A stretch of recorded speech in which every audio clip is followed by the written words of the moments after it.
God bless all of you. Let us receive the love and wisdom of God today. I pray that you would just guide us right now, our hearts and our minds, to receive from your word. Receive from your word from above, your wisdom from above, from the men and women of God. I pray good health upon all of you today in the name of Jesus. Good health to you. And just uplift your brothers and sisters no matter what struggles they are going through. Refresh one another, and you will also be refreshed. So we thank you, God, for bringing us here together today. I thank you for Bishop Powerhouse Church, all of our leaders and family members, our mothers and fathers out there. God bless you and your lives. Let us just rejoice today because God has given us another day to experience and share his love. And thank you, Lord. Yes, Lord. Gabraga miada gadarash kishmiada garba. Thank you, Lord. Gabraga miada gadash kish. Yes, Lord. We thank you, Lord, today. I pray that you would just enter our hearts and minds and reveal the deep knowledge to us, Lord. Reveal your deep wisdom to us. Let us receive your deeper wisdom today as we ask and answer questions, Lord. Bless the mind of Bishop right now. Let him receive directly from you, God. We thank you for your spirit, which is in all of us today. Let us be powerful and bold today as we receive the word, receiving with excitement and joy. We thank you, Lord. Thank you, Lord. Yes, Lord. So in Jesus' name I pray, amen. And thank all of you for joining today. Everyone, I'm looking here. So thank you all for joining. Michael, hello. Kuya Denny, Heidi. Oh, so loud. Hope you cannot hear that. So, Morning. good morning. Yes, good morning, everyone. Tita Sonia, Rose, hello. Oh, okay. So, nice to see all of you today. Just give me one moment. Give me one moment.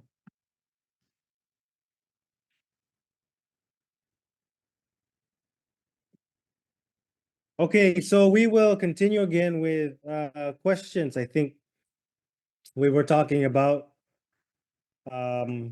leaders meeting yesterday about God giving us a long life, right? Long and prosperous life. And I was asking Bishop, and I would ask all of you as well, um, how long would you consider a long life? How long would you want to live? You know, this is a very interesting.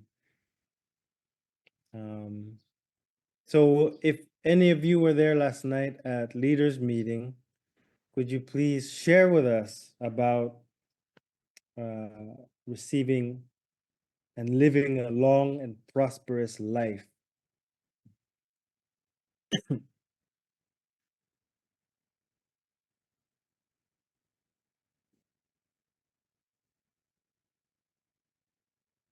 Good morning. Or let's see. Mom, are you there? How long would you want to live? How much longer would you want to live? Or what do you think about a long and prosperous life?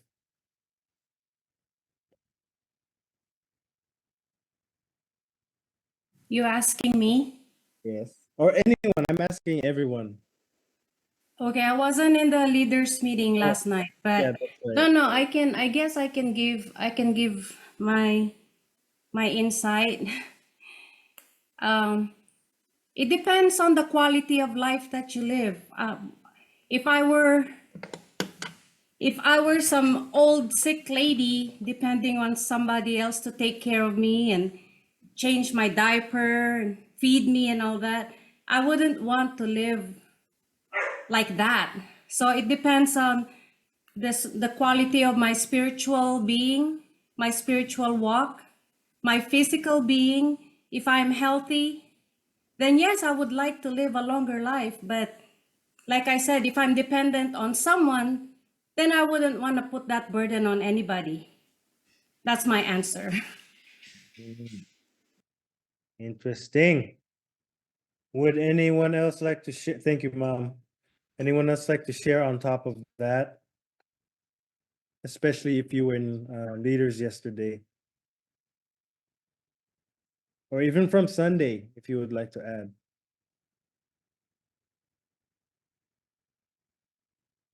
Bishop was speaking earlier about the verse, I have come to give life and life more abundantly. And I was thinking, if a long and prosperous life is not measured by the things that we attain, the things that we can gather, because it says, do not store your treasure on earth. It made me think there's a long and abundant life necessarily mean the length of your years. You're done? Yes, it's okay. Oh, sige. So, when Jesus came and he said he was to give us a long life and a more abundant life, it really makes me think about the abundance not being in the things that we can get. So I don't know. I thought it was interesting what Bishop was saying about that. I think. Okay. No, I'll just wrap it. Okay? Yes, okay. Maybe others wanted to share something about what they wanted to. Yes. share. Would you like to? Anyone would like to share about last night? So keep them going. Let them be free to share something. Okay. Hmm. So we're speaking about a long and abundant life. Also, the idea of contentment. How does this play into the abundance that Jesus was speaking of? If anyone would like to share anything about this, contentment, long life, even if you would like to live to 200 years old, let us hear. I would be interested in hearing this. Hello.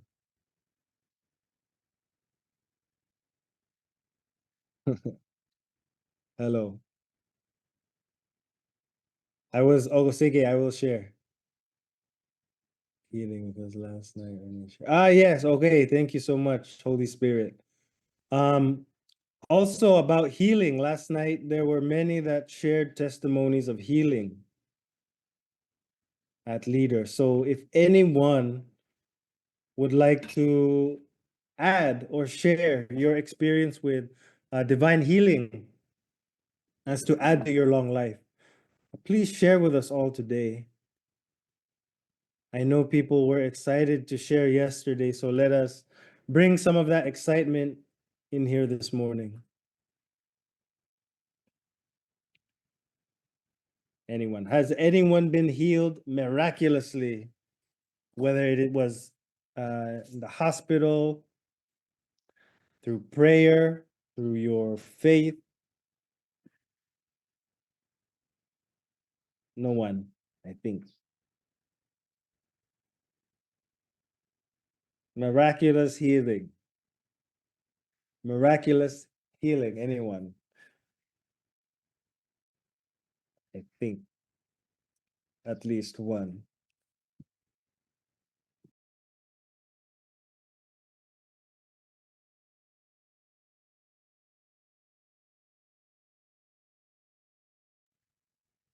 Hello. Let me think.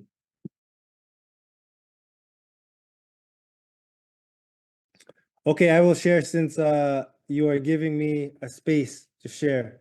Not miraculous healing, but a time my life was saved. I will consider that divine intervention. Mom knows this story. I'm riding, I think in the Philippines you call it, no, I don't want to do that. You call it a four-wheeler or ATV? What do you call those? Kolong-kolong. Kolong, yes, exactly. So I was riding one of those in the forest and I crashed into a tree. My fault completely. But before I crashed, I was looking down to embrace the impact. So the kolong is like this, and then I go down because I'm trying to brace myself. And then when I sit up where I would normally be sitting because I went down. There is a big tree, how do you call that? Branch, big one like this, and sharp, right where my head would be, like that. So I thought about that and I thought, wow, I really should not be alive because I would have hit that, and I thought there's no way I could have known or even seen that because my eyes were like this close, and so I know many times like this have happened to all of us, and we can just only thank God during those times. So that's one time of my life I know God had protected me. So if anyone has anything to share about these things, healing, a time God has spared you or even brought you back from the dead, do not be ashamed.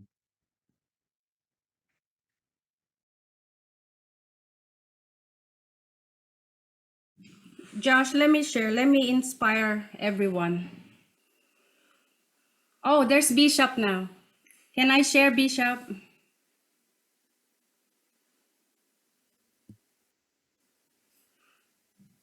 No? Yes, Yeah. hello, can you hear? Maybe. Yeah. Okay, I'm going to share. It's not actually for me, but it's a series of accidents that Josh had, and we know that God has spared his life many times, no? Yung sinabi niya kanina, sinakyan din ni John yun yung nandito siya. He rode in on that quad. But that quad, we just barely got that quad 20 minutes and we were testing it out in the forest and Josh rode it. And he wasn't showing up for 20 minutes. 20 minutes na wala pa siya. So when he came back, the quad was totally destroyed, no? That's one. But he did not get hurt. The second one was he was hanging some Christmas lights outside and he fell from the ladder and hit his back from one of the steps, and then yung ulo niya, he lifted his head up, but if he would have let go, his head would have hit a rock. So that's another one. The third one was he used to skateboard a lot and he was being pulled. Nakakapit siya dun sa kotse ng kaibigan niya and he was being pulled by the car. And he let go and fell, and yet again, his body was all scraped, but somehow his head was not injured. Okay, but his body was a lot of damage. The fourth one, in the Navy, he had an accident. Again, the car was totaled right where Josh was sitting. Yung harap ng sasakyan niya was totally bent all the way down, and then the receptacle for the airbag na tin can na ganon, it came out and flew all the way to the back, but it did not hit Josh in the face, and Josh came out of that accident unscathed, just a little scratch, but he was not injured. And those are all miracles, okay? Those are all miracles. I believe they were all because his life was spared many times. That's all I want to share. Okay, wow.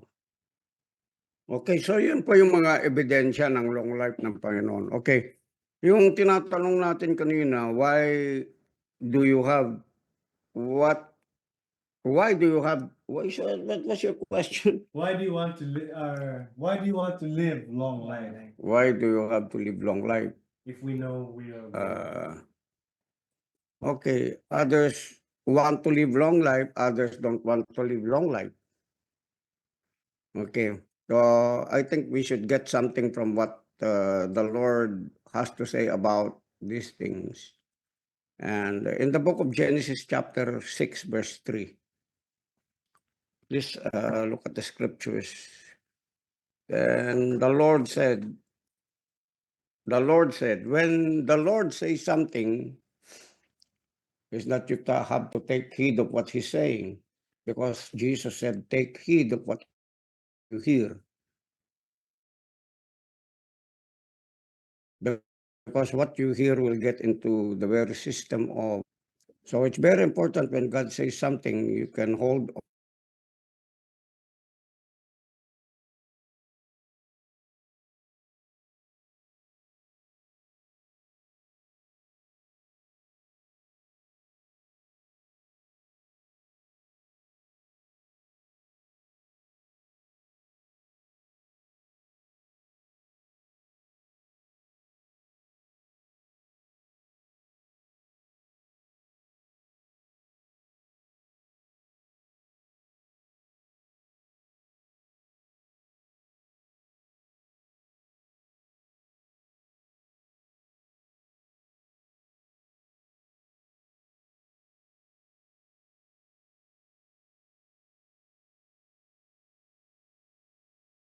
Okay. okay, man. Wow. So it's really very stressful in living your life without what we call godly intentions. Not just intentions, but godly intention. Amen.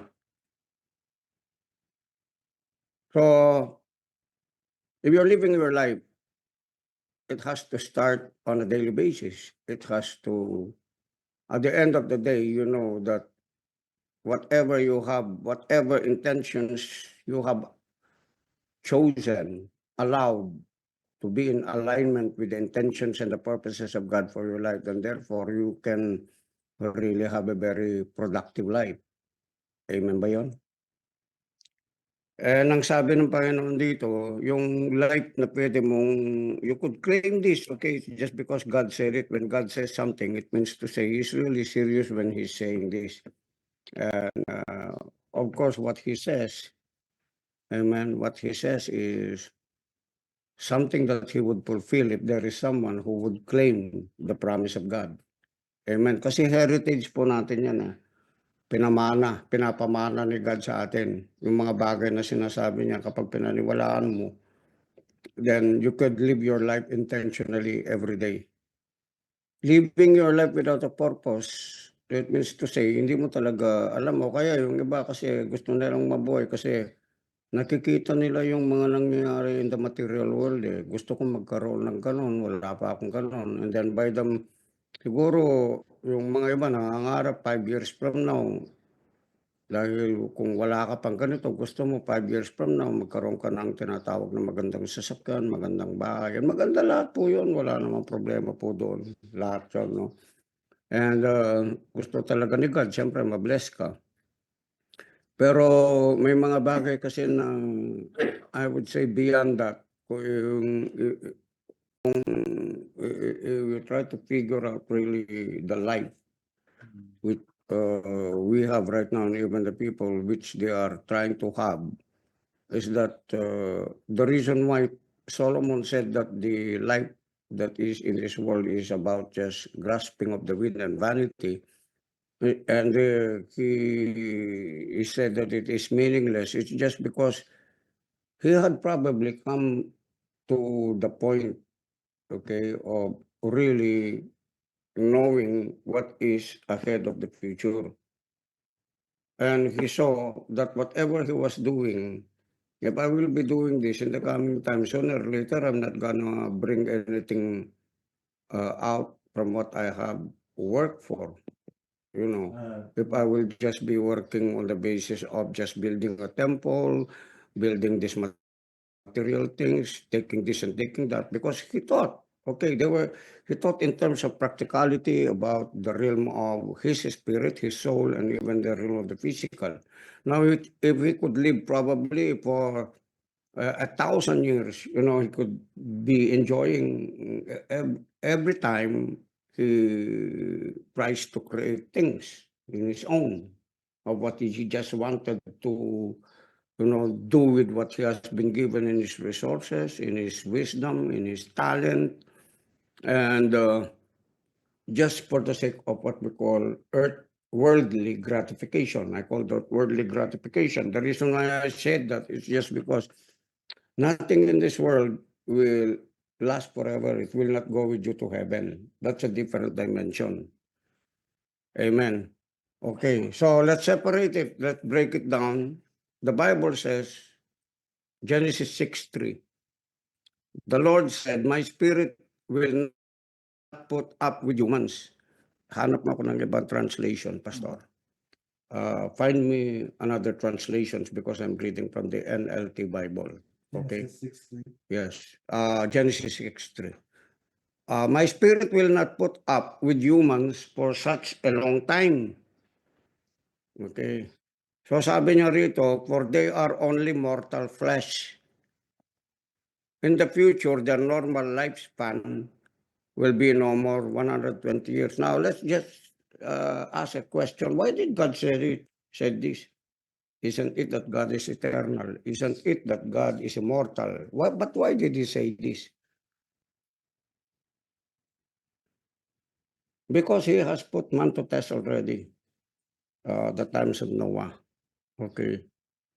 Na yung mga tao, nabigyan ng warning for 120 years, Noah has been preaching, okay, about something dangerous that is about to come that will take the life of humans if they will not repent of their sin, right?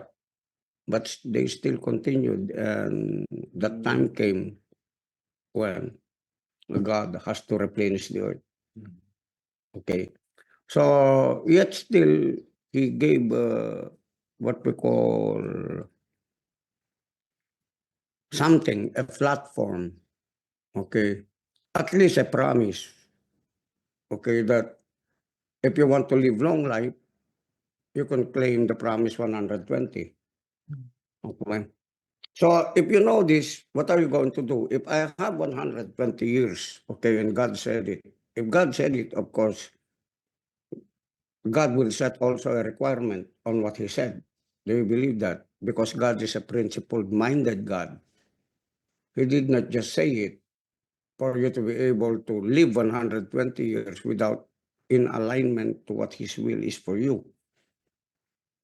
Am I right? Amen. So you have, when you say, I want to live 120 years of life, you must be thinking about living it intentionally every day. Nagiget po ba natin? Araw-araw, kailangan intentionally, yung 120 years na yun, sulitin mo kasi ang kukunti lang yun eh. Ay man po ba? Maintindihan po natin yun. Yung everyday, what is my intention and my purpose in living the life? Like for example, me, I'm 65, so I still have at least half, okay, of my life right now. So if it includes my health, okay, what do I have to do? Eat and eat? No, you can't reach 120. So my will is this. Okay, my choice is this. I will have to intentionally live my life on a daily basis. At least I have to share the word of God of what God has called me to do in my assignment. Preach the word of God, teach the word of God, raise up disciples, whatever resources I have to put it in what we call the circulation of God's kingdom. Amen po ba? Kaya pag nag-isip ako, halimbawa meron akong binibuild, meron akong ginagawa, I'm making sure na isasama ko yung mga tao na dinidisciple ko, yung mga tao na mahal ko sa buhay, kasama na diyan pamilya. Kasi nakatatak na sa isip ko, it's already ingrained in my mind. I'm not going to take anything. So that means to say, whatever I'm doing, I have to be able to incorporate others in my intentions of doing the will of God. When I build this thing, they should be included. When I build that thing, there should be a community there. There should be like this and like that and like this. Hindi na ako nag-iisip yung kailangan marami akong pera kasi nagpe-prepare din ako para doon sa ano kung nagpe-prepare siya na sa Zuckerberg, dapat mag-prepare din ako. Pero alam niyo, wala talagang preparation ng tao na pwede niyang panghawakan, pwede niyang tayuan. Kahit sa darating na kapanahonan kapag meron nang nangyari na alam niyo yun, no, yung mga prophecies nandiyan na. Kung magkaroon man ng Third World War, yung ibig sabihin, who can escape that? Okay? Ito pa, no, yung halimbawa, yung mga preppers, we call them preppers, right? They're thinking they could have, even 2 to 5 years. Let's say 2 to 5 years na pagkain nila, tubig nila, okay? But, they can probably survive that. But they do not understand that they are just flesh. They will die. They do not understand that they have a soul, that after that they have died, their soul has a destiny from what they have chosen. If they don't know Jesus Christ, and probably they have been presented with the opportunity to receive Christ as their Lord and Savior, they could not be saved, no matter what they do in this material world. Now, second is this, okay? The word according to the prophecy in which, if you will incorporate what we call the working of the Antichrist that is in this world, the program is already been set. Okay? Sige, sabihin mo na nakapag-ipon ka, dami mong wealth. But your wealth will not be used probably, okay, to save your soul. Why? Okay, hindi ko winawalan bisa nung yung mga tinuturo nila Chinkitan, o kaya yung mga tinuturo ng Bible na abundance of life. But what I'm saying here is the thought of thinking about yourself, that the system of this world will be changing rapidly, that will require your soul. Okay, that will require your soul sa mga darating na kapanahunan. May pera kang pambili, pero hindi ka makakabili.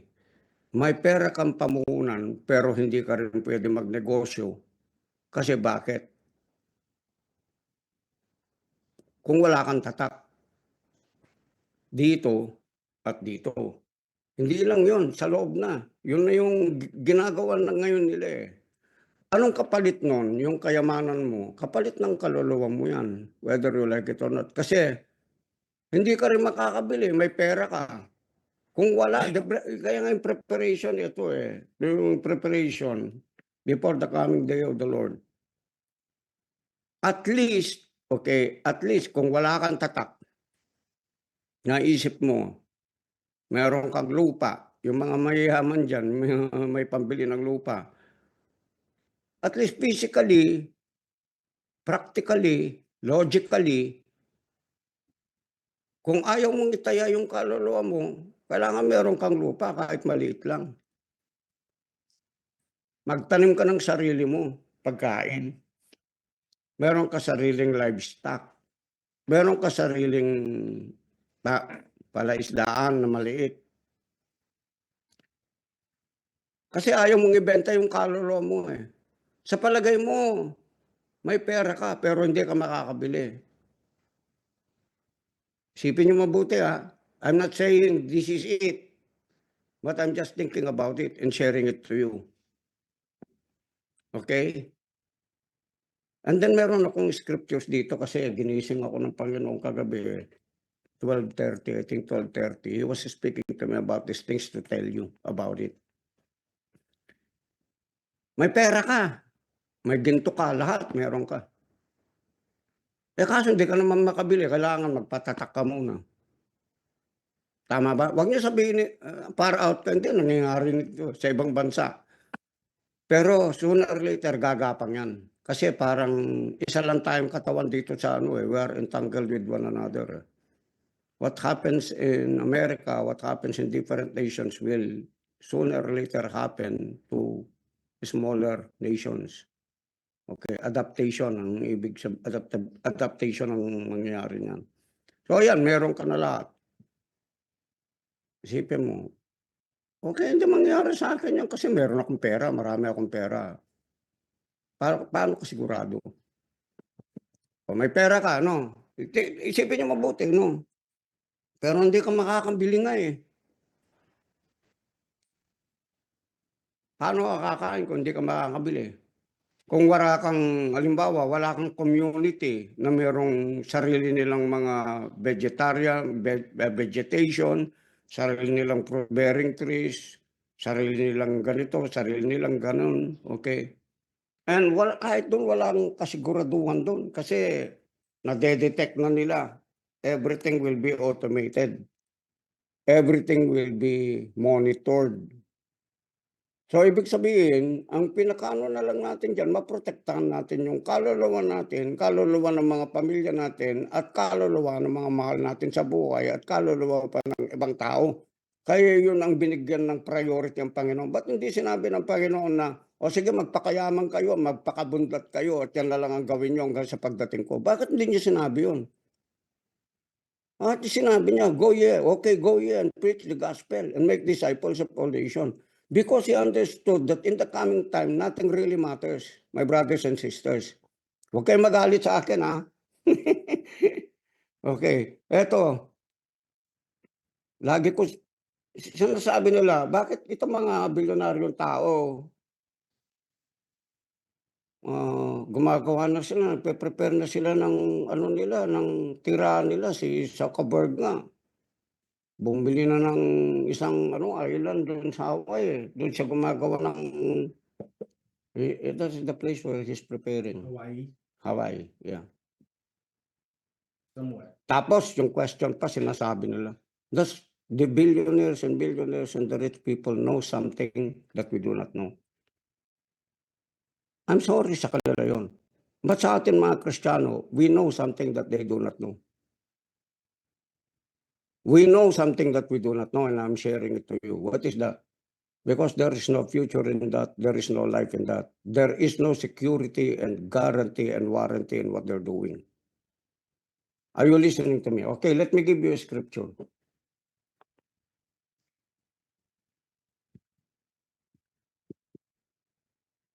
Sa Isaiah chapter 2, verse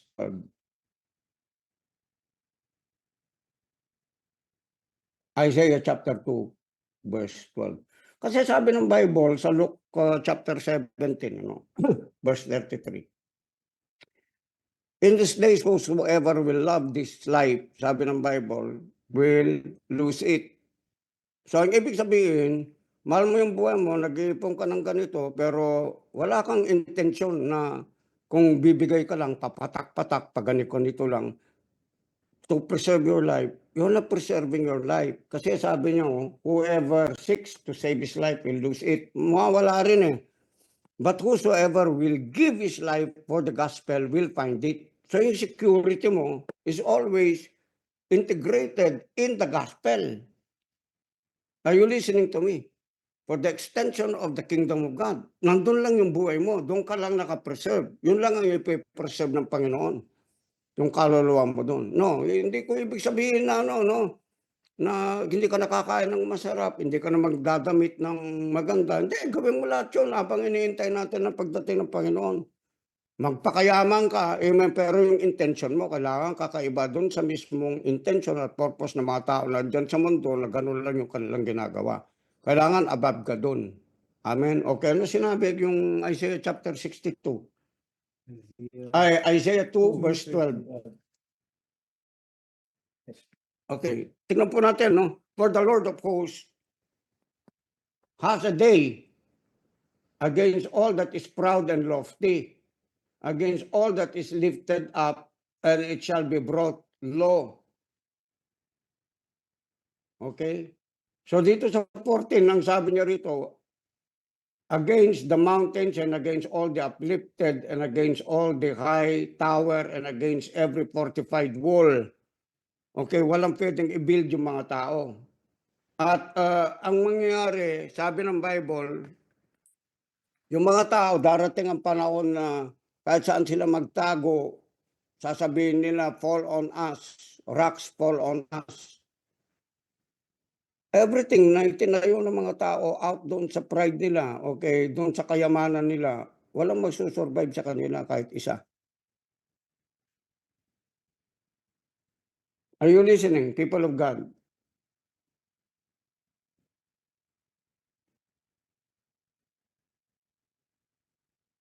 Those who refuse to acknowledge God. Isaiah chapter 2, verse 12 to 19. Basahin nyo na lang po, mahaba no? Will not be in perfect peace. Kasi anong pinakamahalaga po ngayon? Pinakamahalaga po ngayon yung araw-araw at the end of the day, kailangan may peace ka. The ones who have peace are the ones who are doing the will of God. Without you doing the will of God, you cannot have peace, you cannot even buy it. That's the reason why these people are building all these things is just because they have already fear within the inside of them that they want to protect themselves out of what they have accumulated in this world by the talent that God has given unto them. But sorry, their intentions are wrong. It is not to glorify God. Amen. And when a person doesn't really glorify God, what happens? If they love their lives, protect their lives, they're going to lose it. That is the word in Luke 17:33. Amen. But he who gives his life, the Bible says, for the gospel will find it. That means to say that is the only place of our safety. And people in the world that hasn't heard this, that they thought they knew something that we do not know. No. Children of God should know something that they do not know. That's why we present the gospel to them. Amen po ba? Okay. Ito pa, napakarami, napakarami yung scriptures na sinulat ko. 2 Peter chapter, help me God here. Okay. Please look at this, these scriptures because they are very long. Amen. Yet, it is very comprehensive when you read them. Okay, that's why there is no so much explanation in this. God could reveal unto each and every one of us of where are you right now in your walk with God, in your relationship with God, in your fellowship with God. What kind of intentions have you grown from the purpose of your life as you live in this world, thinking about if I would live for 70, 80, 100, 120 years. Nasaan yung kaisipan mo? Okay. So ngayon pa lang, kung hindi po nagbabago yun, i-align na po ninyo yung mga isip ninyo patungkol sa mangyayari. Okay. Kasi ito, yung mga taong alam nila ito, they don't have fear in their hearts. They don't have, if you know what's going to happen, there will be no fear. Why? At any time, any moment, whatever happens into this world, wala pong katiyakan kasi yan habang nandito ka sa mundo, hindi po ba? Yung taong natutulog kagabi, hindi na nagising ngayon. Di ba? Sa daan lang, nagkakaroon ng road rage yung mga tao. Bigla-bigla, nagpapatayan. Bigla-bigla, meron na aksidente. Bigla-bigla, meron mga tao na atake. So we only live one day at a time, trusting God that God will keep us safe and alive till the coming day of the Lord. Amen? Okay, let's read a little bit more. 2 Thessalonians chapter 2, verse 1 to 17. 2 Thessalonians chapter 2.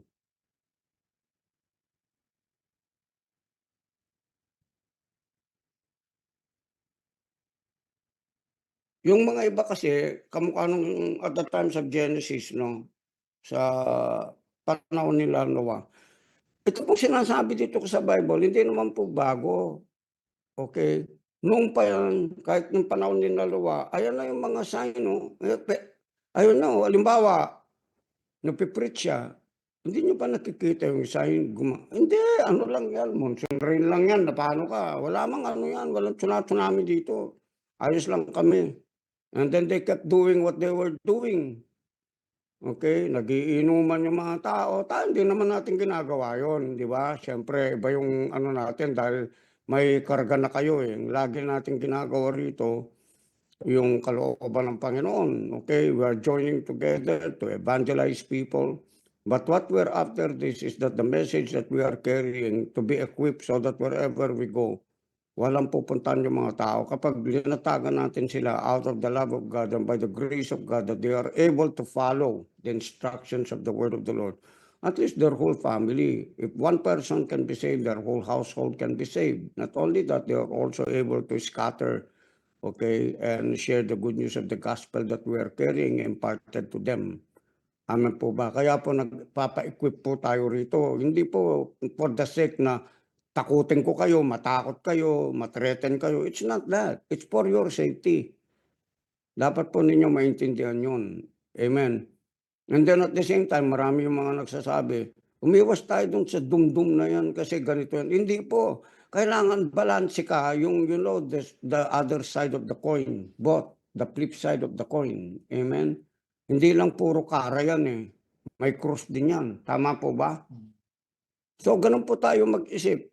Ayan, nakikita na nga natin yung ano, makikita na nga natin yung mga nangyayari dyan sa mundo. Objective reality yan eh.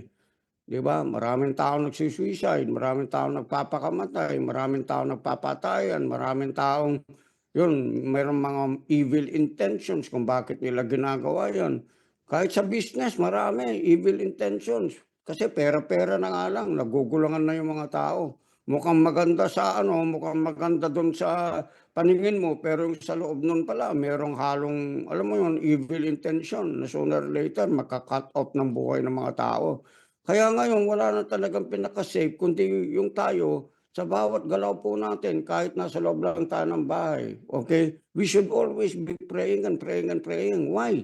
Because it's very dangerous. People get out from their house, they never come back to their house anymore.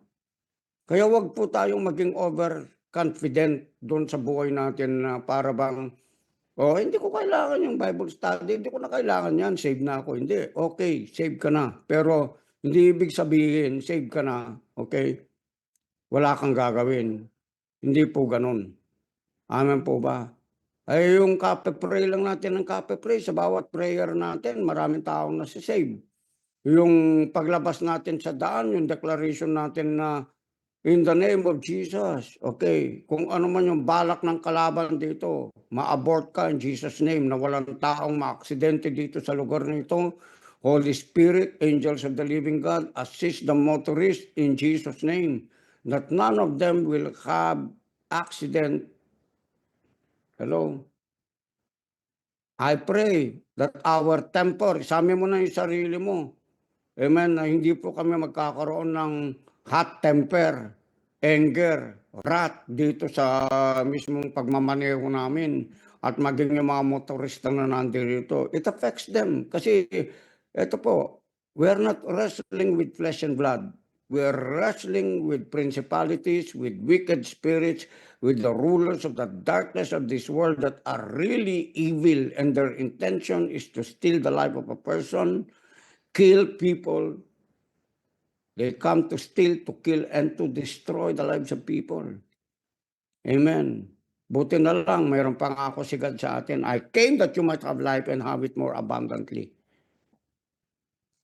Amen po ba? Okay, nasaan na yun? Thessalonians.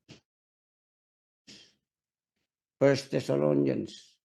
2 Thessalonians chapter 2. I beseech you, brethren, by the coming of our Lord Jesus Christ and by the gathering together unto him, that ye be not soon shaken in mind. Okay, this is the purpose. So that we would not be shaken in our minds or be troubled neither by spirit nor by word nor by letter as from us. as that the day of Christ is at hand.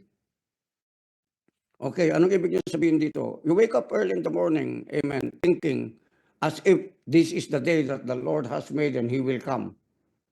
Amen. What is that to you? It will protect you. It will protect you from sinning. It will protect you from going into a place or having something that is not really according to the will of God. Be guided. This is what the Word of God is simply saying. Amen. Could you do that? Yes. You can do that. We can be guided by the Holy Spirit according to Romans chapter 8 verse 14. Amen.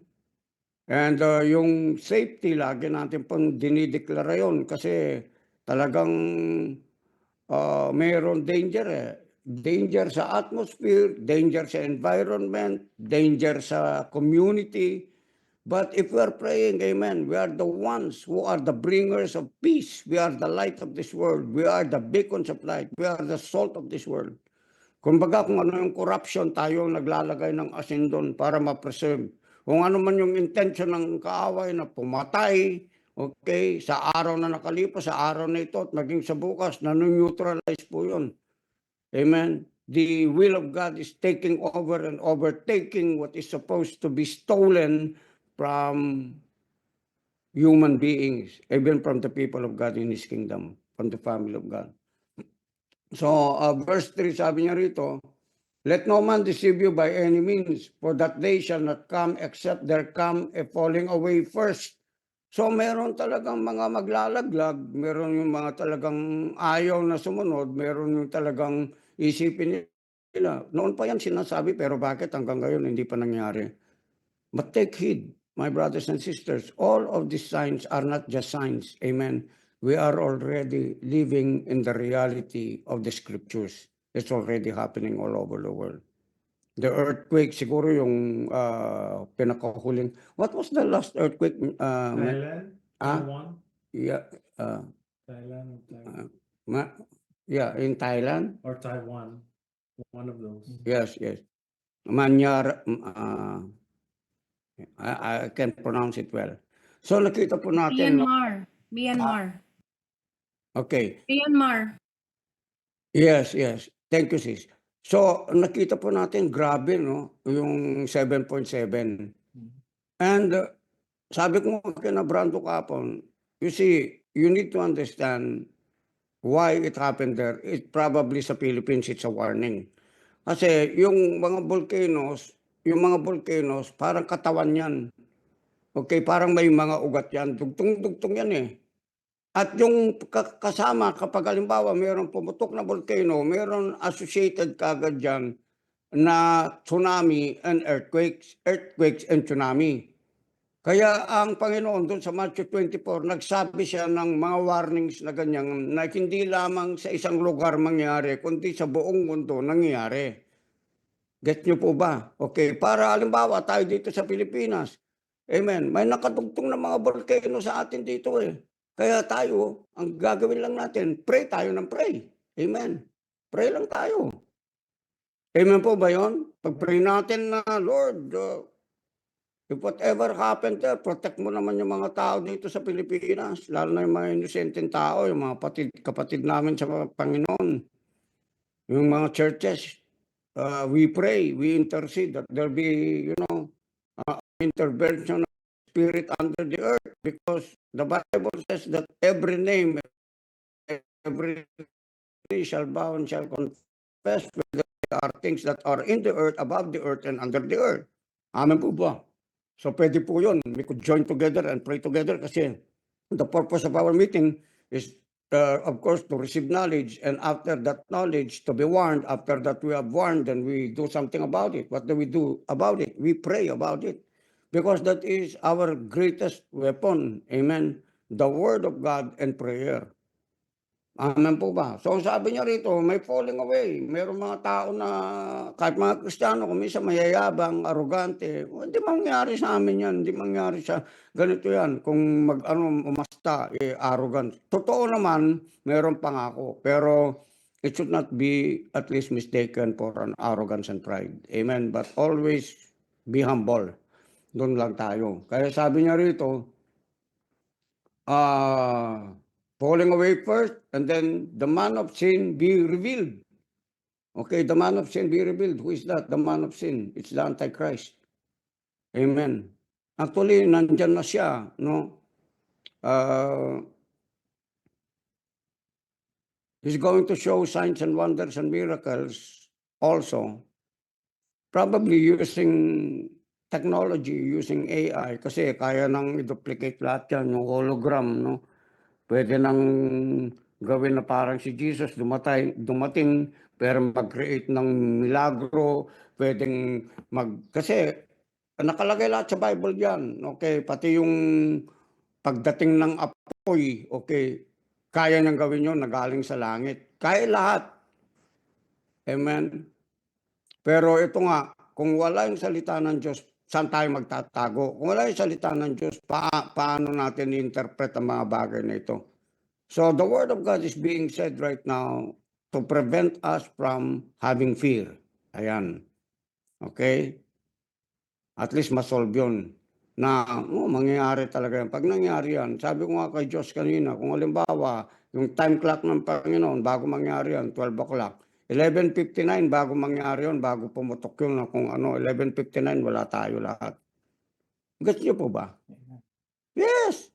Kailangan ganun na yung, kaya nga sineset ko na yung mentality ninyo eh. Kasi yun ang purpose ng mga lingkod ng Panginoon. Sabi doon sa Amos 3:8, there is nothing that I would do unless I reveal it first to the prophets.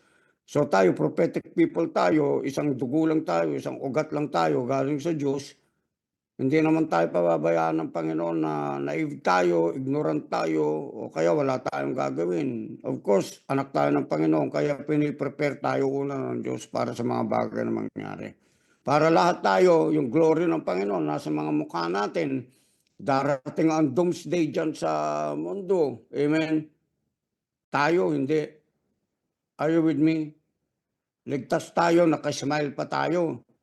Kung i-reject na lang yung message natin at peace pa rin tayo kasi sumusunod tayo sa Panginoon. Amen po ba? Okay. I hope you're getting what I'm saying. Amen. So, sabi niya rito, verse 4, who opposeth and exalteth himself above all that is called God, or that it is worshipped, so that he as God seated in the temple of God, showing himself that he is God. Verse 5, remember ye not that when I was yet with you, sabi ni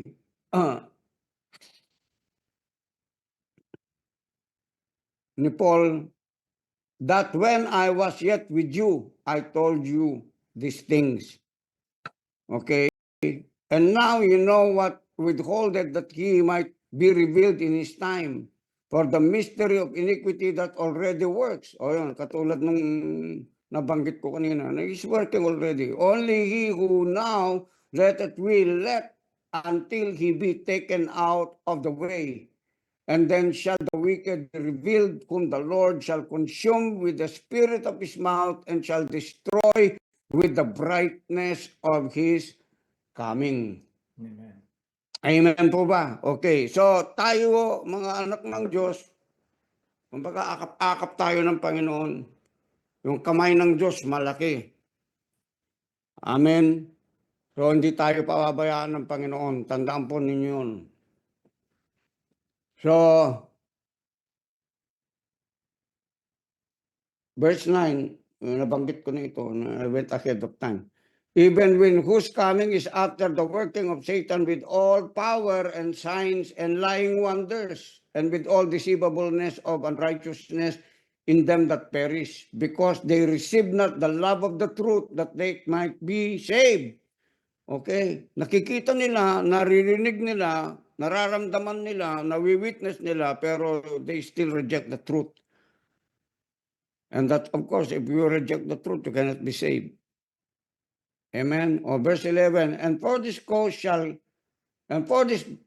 God shall send them strong delusion, that they should believe a lie, that they all might be dumb who believe not the truth, but had pleasure in unrighteousness. Verse 13, but we are bound to give thanks always. Ayan, ito po tayo. Anong gawin natin? We are bound to give thanks always. Amen. Regardless of what is happening in this world, we just have to thank God. Amen. Because His word is true. That means to say, whom we are following, what we are following according to the word of God is happening. Amen. So our expectations will not be in vain. Yung expectation natin, liligtas tayo ng Panginoon, makakasama natin siya in the coming millennium. Satanas, itetempt na naman, tapos noon, then there will be already the judgment seat of Christ for rewards para doon sa mga anak ng Diyos, para doon sa mga tao na tumanggi mismo doon sa kaligtasan nila, then they will also be judged according to what they have done to their bodies, to their life. Amen. And then we will live with Him forever. Amen po ba? So ngayon, isipin ninyo yung mga buhay ninyo. Anong investment ang meron ka ngayon? Saan ka nag-i-invest ngayon? Doon sa masusunog sa darating na panahon o doon sa mismong dadaan ka ng apoy pero hindi ka masusunog dahil doon sa mga bagay na ginawa mo na pinapagawa ng Panginoon sa iyo habang nandito ka sa lupa. Amen po ba? O so yung sinasabi ko po kanina, no?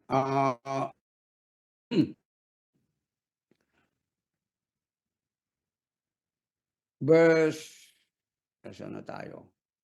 So, verse 13, we are bound to give thanks always to God for you, brethren, beloved of the Lord, because God hath from the very beginning chosen you, chosen you to salvation through sanctification of the Spirit and belief of the truth. Whereunto He called you by our gospel to the obtaining of the glory of our Lord Jesus Christ. Therefore, brethren, ano yun? Stand fast and hold to the traditions which you have been taught by the word or our epistle. Verse 16, now our Lord Jesus Christ Himself and God, even our Father, which hath loved us and hath given to us everlasting consolation and good hope through grace, comfort your hearts and establish you in every good word and work. Every day, let us encourage one another. Amen. That we are in the will of God. At least kung yung iba medyo nawawala, anong nangyari? May a-align doon sa kalooban ng Panginoon. Amen po ba? Amen. Amen. So, yun po yung I think biblical na maging basihan why you wanted to live long life. At least you have a purpose, you are in alignment to the blueprint of God, and then you have what we call right intentions, and you are living your life intentionally for that long life that you are desiring you can have. Amen. Amen po ba? Amen. Okay, I think at least meron kayong natutunan kahit konti lang doon sa mga bagay na yun.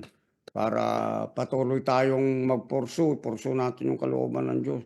Yung mga kapatid natin, halimbawa meron kayong nakaka-fellowship na mga kapatid natin, I believe kahit sila, no, ganyan na rin yung mga bagay na ituturo sa kanila. Kasi kung talagang pastor sila, yan ang ituturo ngayon. Hindi lang one-sided na ganito, ganyan, mag-ipon kayo ng ganyan, no. Meron na akong babasahin. I think bukas na yun, no, doon sa Timothy. Okay, so tandaan po natin, lahat na pwede nating aralin natin. Pero tignan natin kung anong magiging effect nun in the future. Amen. Hindi lang mga temporal na bagay ang after tayo. After tayo dapat doon sa kaligtasan ng kaluluwa natin. Kasi matinding deception ngayon. Kailangan maintindihan po ninyo, nawadala doon sa mga bagay-bagay na naririnig natin kahit gaano kaminsan kaganda dito sa physical world. Amen. Kasi walang ano dyan, walang katiyakan dyan. Ang katiyakan natin doon sa paniniwala natin, doon tuturo sa atin, sinasabi niya na magtiwala tayong patuloy sa Kanya. Let's put our trust in Him and continually pray for the family members, pray for the church, pray for the churches, pray for our cities, pray for our nation. Amen. Okay, let's pray. Kasi 8, 9 na. Let's pray for a moment. Father God, in the name of Jesus, pray with me. Pray for your families. Pray in tongues for your families. Father God, in the name of Jesus, we are asking you right now to continually show us the pathways, oh God, where we should be walking, because we know, Lord, that the days of what has been said and prophesied are already the days where we are living in right now. We are seeing the random manifestations, the works, oh God, that are happening right now on the earth. And we are aware of it. But we should not fear, because your words are the ones who are taking care of us as we believe and trust that your words are true to us, Father God, and they will protect us, for you are our high tower, you are our stronghold, you are the rock of our salvation. He who dwells in the secret place of the Most High shall abide under the shadow of the Almighty. As we say of the Lord, you are our refuge, you are our fortress, you are our peace. In times of trouble, oh God, we know that we can abide in these things, and it will bring assurance, security, warranty, and guarantee of what we have been given according to the abundance of life from the finished work of Jesus. We put our trust in you and bind us together with the love of God. Balutin mo kami, Panginoon Diyos, ng inyong dakilang pag-ibig, o Diyos, para kami manatiling nagmamahalan, nag-ibigan, nagdadalanginan sa bawat isa. At Lord, nagiging concern lagi sa pamagitan ng panalangin namin sa bawat mga anak ng Diyos, mga kapatid namin, mga kasama namin sa iglesia, at maging yung mga iglesia, Panginoon Diyos, na kung sa pangalan at titulo ay hindi powerhouse, at least they are all powerhouse of God, because they have the Spirit of the living God. Whatever names they have called them, they're thinking about it's their church. It's not their church. It's not their churches, but the church only of Christ Jesus that He has built. So right now, Panginoon, isama namin sa panalangin na may align, maging ang aming mga kapatid sa Panginoon sa iba't ibang mga iglesia, na kami patuloy na pagkaisahin mo, katulad ng panalangin ni Jesus, to make us one, just like as you and the Father, Jesus, are one together with the Holy Spirit. We pray for our leaders of our nation, our president, and lahat, Panginoon Diyos, ng mga senador, ng mga kongresista, ng mga mayors, Panginoon, mga gobernador, pati doon sa pinakamaliit na sangay ng gobyerno, Panginoon, yung mga kagawad, yung mga barangay captain, yung mga councilor sa aming mga lugar. Hawakan mo sila, Panginoon, mangusap ka sa kanila. Magpadala ka, Panginoon Diyos, ng mga taong mangungusap sa kanila, at kung wala, magpadala ka ng mga anghel, dahil alam namin na ang mga araw ay nalalapit na ng inyong pagdating, Panginoon. We pray that there will be a continuous revival, O God, from God's people who are going out always in preaching the gospel, sharing the good news of the Lord, giving warning to people, giving attentions to people, Father God, speaking about the coming day, the dreadful day of the Lord upon the lives of the people who do not know God, and safety also to the people of God who are living according to His will, in Jesus' mighty name. Salamat sa lahat ng mga probisyon na binibigay mo sa amin, na sa araw-araw ay makontento kami, Panginoon, magpasalamat sa lahat ng mga bagay na binibigay mo sa amin. Yung aming pagkain, aming tirahan, Lord, na kami hindi mag-complain, kundi laging magpasalamat lamang, sapagkat alam naman namin na progressive ang mga bagay na inyong ginagawa, at binibigay mo sa amin ang mga bagay na sapat-sapat sa amin, na sa inyong pagtuturo sa amin, alam namin i-distribute ang lahat ng mga ito, Panginoon, na hindi makakasira, makakamatay sa amin, kundi ito'y makakabuti sa amin, dahil ito'y inyong kalooban na i-share ang mga bagay na pinagkatiwala mo sa amin bilang mga good stewards. Salamat, Panginoon, sa araw nito.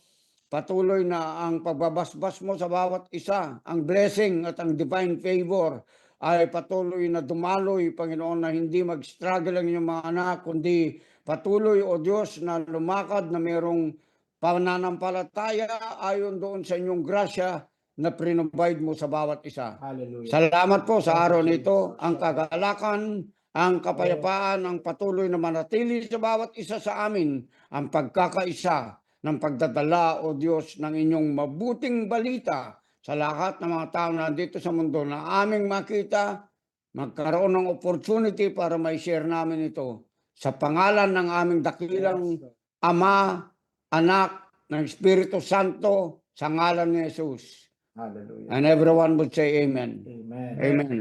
Okay. Hallelujah. Thank you po, Bishop. Thank you, everyone. Good morning po. God bless you. Siya